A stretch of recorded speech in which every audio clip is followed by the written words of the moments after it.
ఇప్పుడే big boss చూసాను భయ్యా. అందులో నాకు ఇష్టమైన ఒక ఆమె వచ్చింది. ఆవిడే గజవాడ దెబ్బక్క. అబ్బా, ఆవిడ ఇంట్రో మాత్రం హైలైట్. మామూలు హైలైట్ కాదు, ఒక రేంజ్ హైలైట్.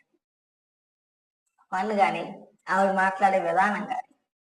అంటే లాస్ట్లో నాగార్జున గారితో మాట్లాడేటప్పుడు కొంచెం ఓవర్ యాక్షన్ అనిపించింది, కానీ ఫైనల్గా బేబక్క ఇంట్రో మాత్రం కేక అదిరిపోయింది. చూస్తున్నంతసేపు చక్కగా ఎంజాయ్ చేసాం.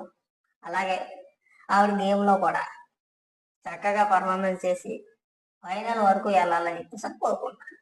అయితే బేబక్కకి మా చిన్న రిక్వెస్ట్ ఏంటంటే, నాగార్జున గారితో ఆ పులిహార మాటలు కొద్ది పక్కన పెట్టారు.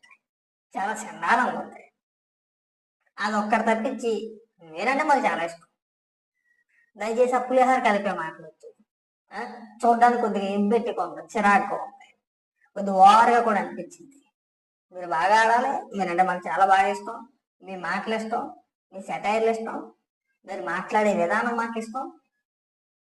దాన్ని మీరు పోగొట్టుకోవద్దు. ఈ పులిహార మాటలు కలిపి, ఈ పులిహార డైలాగులు కొట్టి దాన్ని మీ పైన ఉన్న గౌరవాన్ని తగ్గించుకోవచ్చు. ఎందుకంటే ఇవాళ ఒక్కరోజుతో అయిపోయేది కాదు, వారం మాట్లాడుతూ ఉంటారు కదా. ఇప్పుడే మీరు ఎలా పులిహార కలుపుతున్నారంటే రేపొద్దున మాట్లాడేటప్పుడు కూడా అదే వినాల్సి వచ్చిద్దేమో అని మా భయం. సో ఆవిడ ఎలాగో చూడలేదు, బేబక్ ఎలాగో చూడలేదు, ఏం జరిగిందనేది చూడాలి. దయచేసి ఈ పులిహార కలిపి ఎవరిని పక్కన పెట్టేస్తే బేబక్ అయితే పర్ఫార్మెన్స్ పరంగా బాగానే ఆడుద్ది అని చెప్పేసి నేను అనుకుంటున్నాను.